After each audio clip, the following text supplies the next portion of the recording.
오늘 저는 여러분들과 함께 천국과 지옥이라는 제목으로 말씀을 같이 생각해 보겠습니다. 지금으로부터 약 250년 전에 존 뉴턴이라고 하는 사람이 있었습니다. 이 사람은 원래가 노예 상인이었어요. 그래서 많은 그러한 죄를 지었던 그러한 사람이었는데 그 어머니가 간절하게 하나님 앞에 그 아들이 회개하고 돌아오도록 그렇게 기도했어요. 그래서 이 사람이 회개하여 새 사람이 되었습니다. 그리고 나중에 목사가 되었어요. 그리고는 자기 자신의 과거를 되돌아보면서 이러한 죄인을 구원해 주신 그 하나님의 은혜에 감사하고 감격하여 찬송가를 지었습니다. 우리가 잘 알고 있는 찬송가, 나 같은 죄인 살리신 주 은혜 놀라워. 이 찬송가를 지으신 분이 바로 그분이에요. 이분이 82세에 별세할 때에 이런 말을 했습니다. 우리가 천국에 가면은 세 가지 놀랄 일이 있을 것이다 그랬습니다. 첫 번째는 예상하지 못한 사람들이 천국에 와 있는 것을 보고 놀라게 될 것이다. 저 사람은 천국에 못 갈 거야. 그렇게 생각했는데 와봐서 보니까 그 사람이 천국에 와 있어요. 두 번째는 예상했던 사람들이 천국에 없는 것을 보고 놀라게 될 것이다. 저 사람은 분명 천국에 갈 거야. 이렇게 생각했는데 와서 보니까 그 사람이 없어요. 그 다음에 세 번째로 놀랄 일은 나 같은 죄인이 천국에 와 있는 것을 보고 놀라게 될 것이다. 그렇게 말했습니다. 저는 거기에다 하나를 더 붙여가지고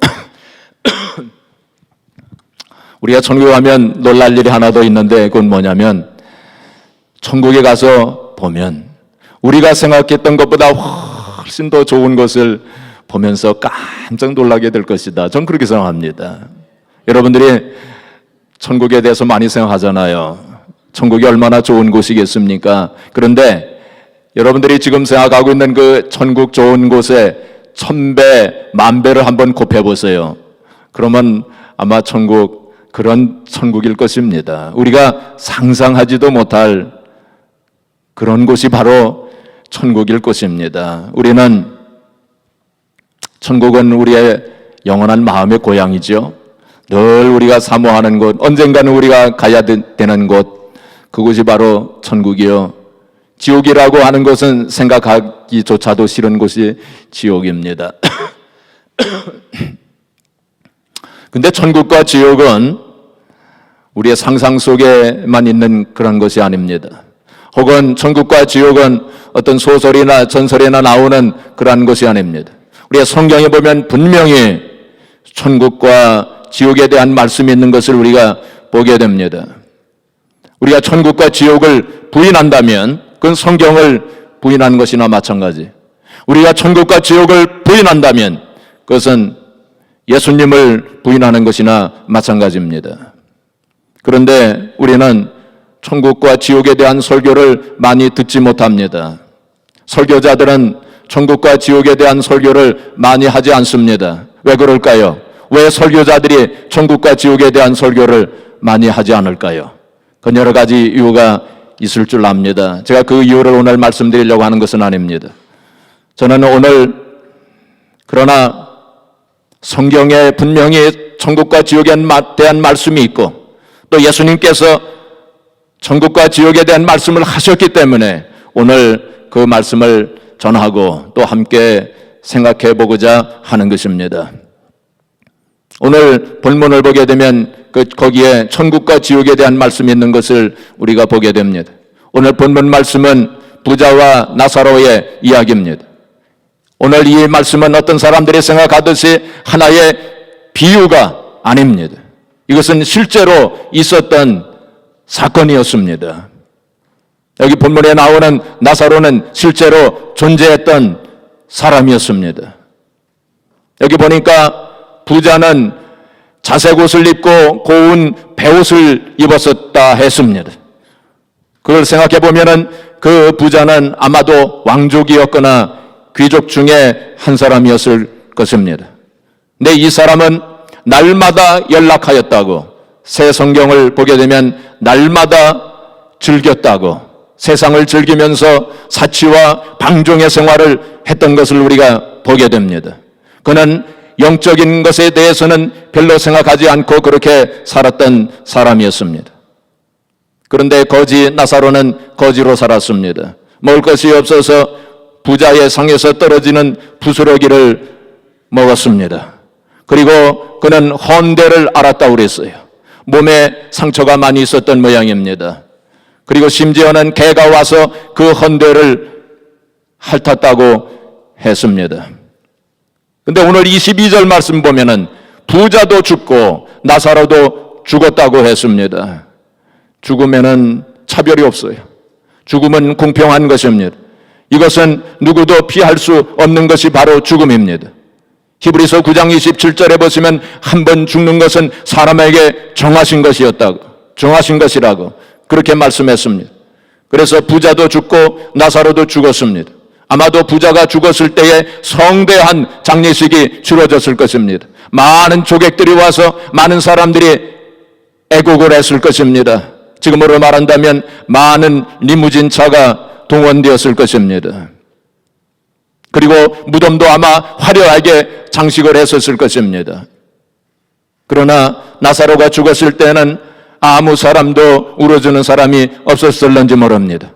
아마도 가만히 이렇게 덮어가지고 쓰레기 치우는 사람들이 가서 갖다 버렸을는지도 모릅니다. 그러나 이 두 사람이 죽은 후에는 그 모습이 너무나도 달랐습니다. 나사로는 오늘 성경에 보니까 천사들이 받들어가지고, 나사로가 죽었을 때에 천사들이 받들었다고 했습니다. 천사들이 받들어가지고 천사들의 호의 가운데서 천국에 올라가 아브라함의 품 안에 안기게 되었습니다. 그리고 부자는 여기 보니까 고통 중에 괴로워했다고, 불꽃 가운데서 괴로워했다고 했습니다. 그가 지옥에서 그 아브라함 품속에 있는 나사로를 보았습니다. 그래서 아브라함에게 부탁하기를 저 나사로의 손가락에다가 물을 적셔가지고 내 혀를 서늘하게 하소서. 내가 이 불꽃 가운데서 괴로워하나이다. 옛날 성경에 보니까 내가 불꽃 가운데서 고민하나이다. 이렇게 되어져 있는 것을 보게 됩니다. 여기서 우리는 이 본문 가운데서 우리는 천국과 지옥에 대한 그 단편적이나마 천국과 지옥의 모습을 잠깐 엿볼 수가 있습니다. 물론 상징적인 말씀입니다. 이 천국과 지옥은 천상의 세계이기 때문에, 그리고 영적인 세계이기 때문에 이 천국과 지옥에 대하여 우리 인간의 3차원의 말로는 다 표현할 수도 없고 다 설명할 수도 없기 때문입니다. 그러나 우리는 조금이나마 천국과 지옥에 대한 모습을 조금 이렇게 볼 수 있을 것입니다. 첫째는 천국과 지옥은 의식이 살아있는 곳입니다. 뭐가 살아있어요? 의식이 살아있는 곳입니다. 천국과 지옥, 의식이 살아있는 곳입니다. 무신론자들은 혹은 여호와 증인들은 우리가 죽으면 아무것도 남지 않는다고 그렇게 말합니다. 그러나 그렇지 않습니다. 천국과 지옥에 가도 우리의 의식은 살아있을 것입니다. 우리가 천국과 지옥에 가도 생각을 할 것입니다. 우리가 보게 될 것입니다. 들을 것입니다. 그리고 천국과 지옥에 가도 우리가 서로 알아볼 것입니다. 제가 그전에도 말씀을 드렸지만은 레이몬드 무디라고 하는 사람이 있었습니다. 이 사람은 미국의 정신의학 박사였어요. 이 사람이 죽었다 살아난 사람들 100여 명을 만나서 인터뷰를 했습니다. 죽었다 살아나는 사람들이 간혹 있어요. 1시간 만에 의학적으로는 완전히 죽었다고 판명을 선언을 했는데 기적적으로 어떤 이유에서인지 30분 만에 혹은 1시간 만에 혹은 몇 시간 만에 이렇게 신비롭게 살아난 사람들이 있습니다. 그런 사람들을 찾아다니면서 인터뷰를 했는데 그 사람이 놀라운 사실을 발견했어요. 그건 뭐냐면은 사람이 죽어서 이렇게 하얀 시트를 다 이렇게 얼굴까지 다 덮어 씌웠는데 그 사람은, 죽은 사람이, 그 영혼이 그것을 다 보았다는 것입니다. 자기의 시체를 보았어요. 그리고 사람들이 막 떠드는 소리도 다 들었습니다. 그리고 또 그 사람들이 울고, 그 사람들이, 의사와 간호사들이 당황하는 그 모습도 다 보았다는 것입니다. 그래서 이 사람이 너무 신비해서 책을 하나 썼습니다. Life After Life라고 하는 책을 1975년에 써서 베스트셀러가 됐어요. 그렇습니다. 우리의 육신은 죽어도 우리의 의식은 살아있습니다. 우리의 육신은 죽어서 헐게 되어질지라도 우리의 영혼은 영원히 사는 것입니다. 둘째로, 지옥은 고통이 있는 곳입니다. 오늘 여기 말씀해 보니까 23절에 그가 음부에서 고통 중에, 그 부자는 음부에 들어갔습니다. 지옥에 들어가서 고통을 겪었다고 했습니다. 그리고 24절에 보니까 내가 이 불꽃 가운데서 괴로워하나이다 그랬습니다. 물론 이 불꽃은 상징적인 의미를 가지고 있을 것입니다. 지옥의 고통이 어떤 고통인지 우리는 다 알 수가 없습니다. 하여튼 지옥에는 고통이 있을 것입니다. 그런 우스개의 얘기 한번 들어보신 적이 있었을 것입니다. 요즘에 지옥에는 리마들링이 진행 중이랍니다. 지옥을 개조하고 있답니다. 왜냐하면 한국 사람들이 찜질방에서 너무 이제 단련을 받아가지고 이 지옥에 가도 뜨거운 줄을 모른대. 그래서 지옥의 온도를 높이고 있는 중이랍니다. 하여튼 이 지옥에는 우리가 알지 못하는 어떤 종류의 고통이 있는 것은 분명합니다. 요한 웨슬레 목사님은 그런 얘기를 했어요. 당신이 지옥의 고통을 조금이라도 맛보려면 여기 촛불 속에 당신의 손가락을 넣어보라 그랬습니다. 얼마나 고통스럽겠어요. 지옥은 그런 고통이 있을 것입니다. 그리고 셋째로, 천국과 지옥은 서로 왕래할 수 없는 곳입니다. 26절에 보시면은 그뿐 아니라 너희와 우리 사이에 큰 구렁텅이가 놓여 있어 여기서 너희에게 건너가고자 하되 갈 수 없고 거기서 우리에게 건너올 수도 없게 하였느니라 그랬습니다. 천국과 지옥에 구렁텅이가 있다고. 그래서 천국까지 왔다 갔다 할 수 없다는 것입니다. 이건 무슨 뜻입니까? 한번 지옥에 들어가면 영원히 다시 기회가 없다는 것입니다. 지옥에 들어가면 다시 천국에 다시 들어갈 수가 없게 된다고 그렇게 말씀한 것입니다. 자, 그렇다면 어떻게 해서 부자는 지옥에 갔으며 나사로는 천국에 갔을까요? 어떤 사람들은 생각하기를 부자는 부자로 살았기 때문에, 그리고 이 나사로는 가난하게 살았기 때문에 그렇게 됐다고 그렇게 생각하시는 분들이 혹 있을는지 모릅니다. 그러나 그렇지 않습니다. 부자 가운데서도 천국에 가는 사람들이 있고, 부자 가운데서도 지옥에 가는 사람들도 있고, 가난한 사람들 가운데서 천국에 가는 사람, 지옥에 가는 사람들이 있을 것입니다. 그렇다면 왜 그랬을까요? 우리가 성경에서 보게 되면 그 이유를 찾아볼 수 있을 것입니다. 여기 거지 나사로의 이름의 뜻, 나사로의 이름의 뜻은 뭐냐면 하나님은 나의 도움이라고 하는 그러한 뜻입니다. 그러니까 나사로가 태어났을 때에 그 부모님이 그에게 그런 이름을 지어줬을 것입니다. 하나님은 나의 도움이라. 나사로는 그런 가정에서 태어나 그 가정에서 자란 사람입니다.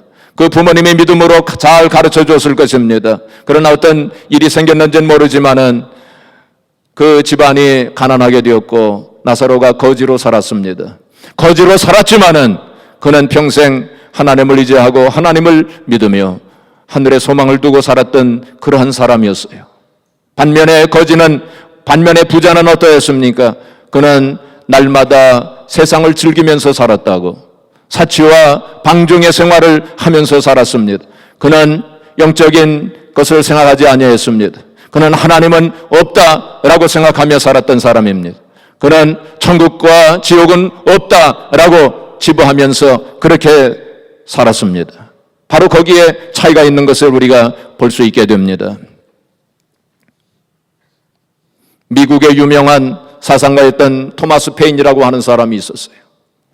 이 사람은 그 유명한 책을 썼어요. 상식론이라고 하는 커먼센스라고 하는 책을 쓴 사람입니다. 그러나 그는 무신론자였어요. 그는 하나님 없다라고 믿고 주장하며 살았습니다. 천국과 지옥도 없다라고 믿고 그걸 주장하며 살았던 사람이었습니다. 근데 그가 죽을 때 이렇게 말했습니다. 내가 무신론에 관한 책을 쓰지 않았더라면 좋았을 것을. 나는 지옥에 가게 되었구나 라고 괴로워하면서 그는 죽었습니다. 우리가 잘 알고 있는 나폴레옹은 죽을 때에 이렇게 말했습니다. 나는 내 때가 되기 전에 죽는다. 이제 내 몸은 다시 흙으로 돌아갈 것이다. 세계의 명장이라고 불리우던 나폴레옹의 운명도 이런 것이구나. 나의 깊은 비참함과 예수 그리스도의 영원한 왕국 사이에는 너무도 큰 간격이 놓여 있다 라고 한탄하면서 그는 죽었습니다.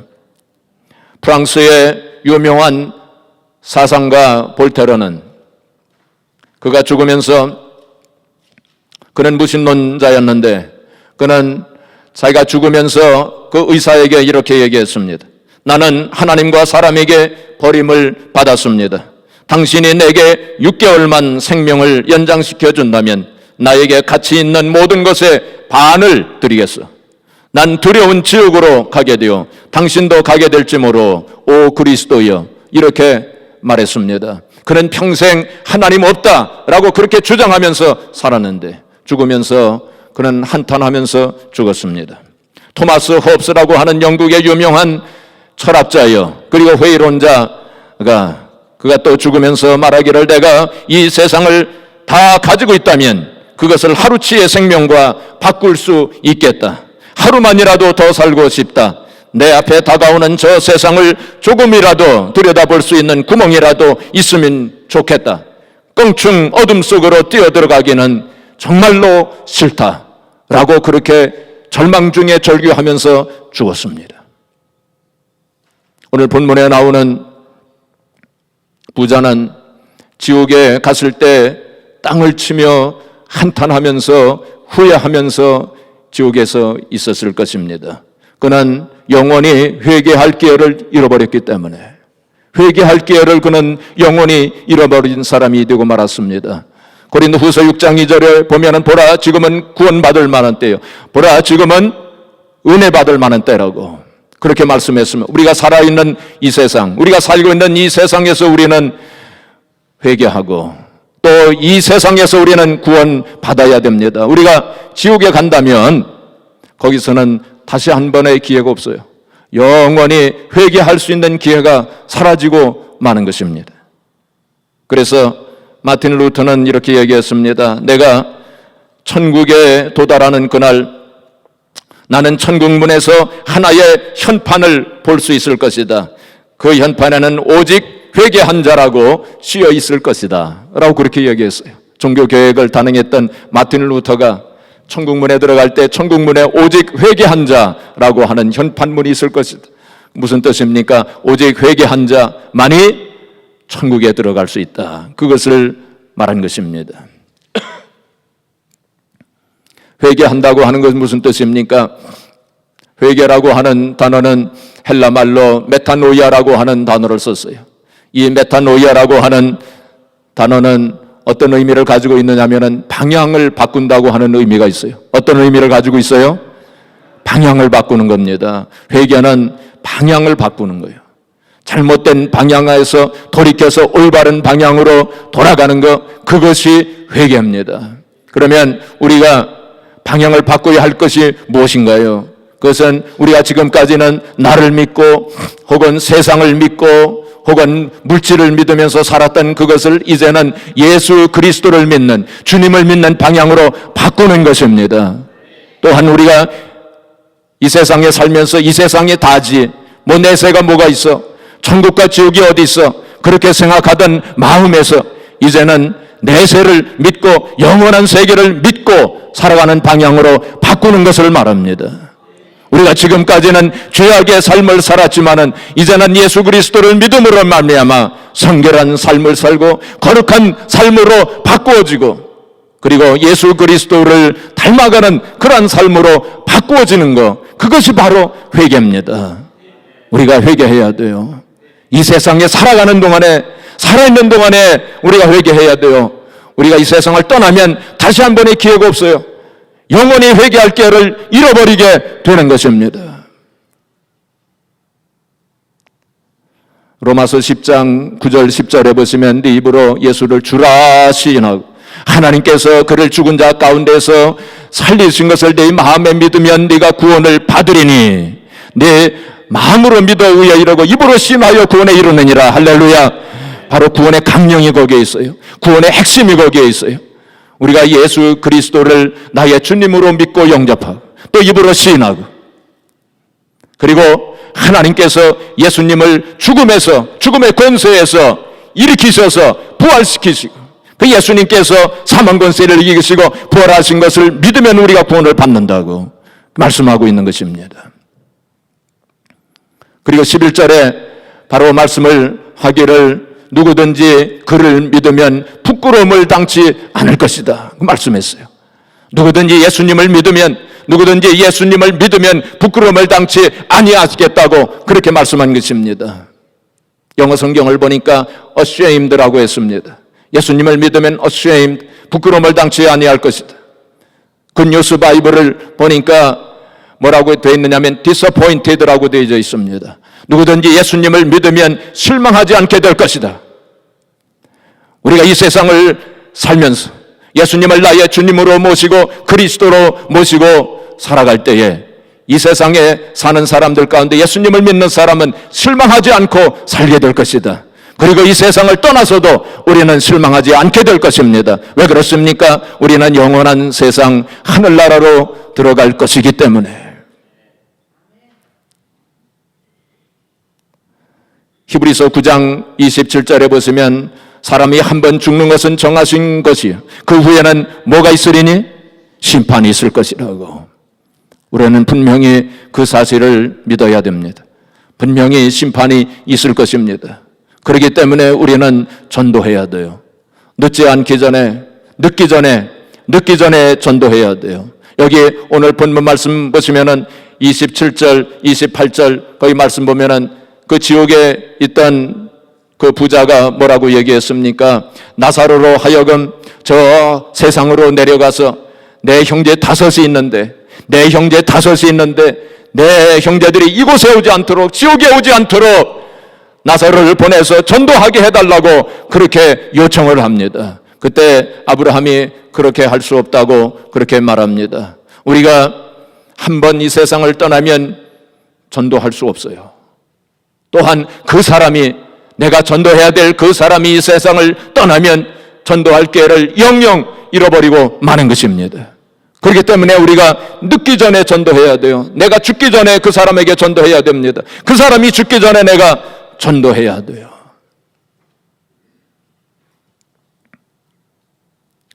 (20세기의) 양심이라고 불려졌던 본회퍼라고 하는 분이 있었어요.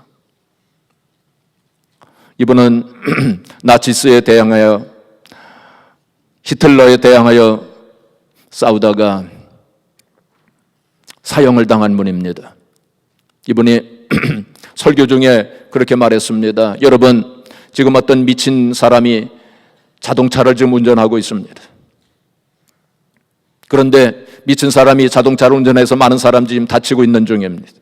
그런데 여러분, 그 미친 사람이 운전하는 자동차에 치여가지고 고통을 당하고 있는 그런 사람들 찾아다니면서 위로나 하고 그 사람들 고쳐주면서 그렇게만 하면서 살면 되겠습니까? 바로 어떻게 해야 됩니까? 바로 그 미친 운전자를 끌어내야 하지 않겠습니까?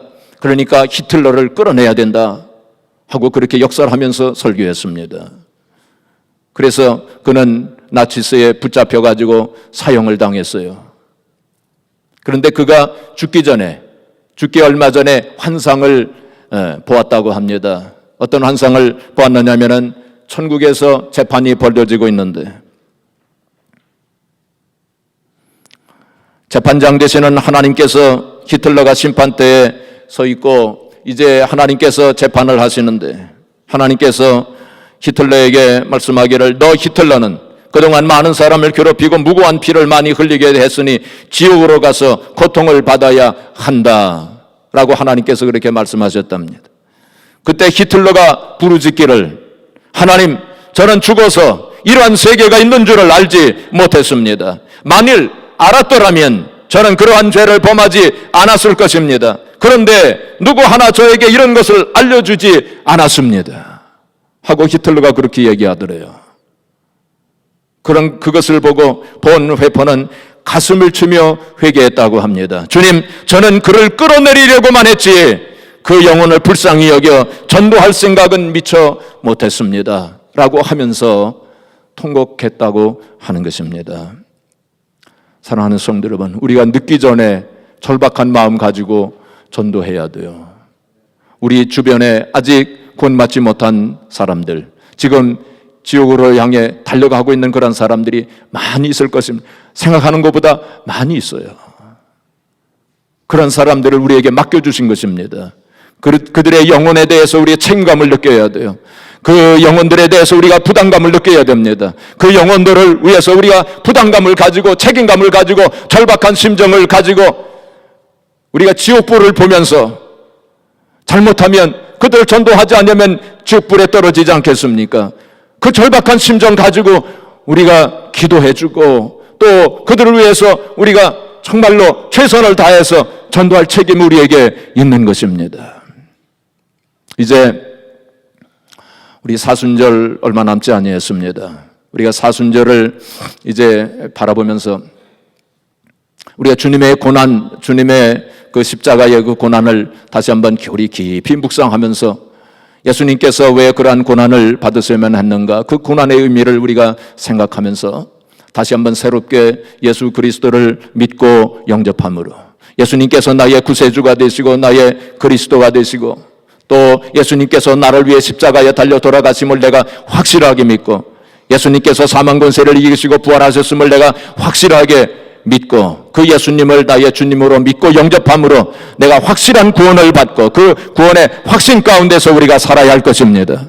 그리고 아직도 구원받지 못한 사람들, 우리의 가족 중에 혹은 우리의 친지 중에 우리의 친구 중에 또 우리 아는 사람들 가운데 우리의 이웃 중에 아직 구원의 복음을 알지 못하고 예수님을 믿고 영접하지 못함으로 아직 구원받지 못한 사람들, 지옥을 향해 달려가고 있는 그런 사람들을 위해서 우리가 최선을 다하여 그들을 위해서 기도하고 그들에게 복음을 전해야 할 것입니다. 그래서 그들도 구원받아서 함께 하늘나라 천국에 들어가서 영생복락을 누릴 수 있도록 그렇게 해야 될 것입니다.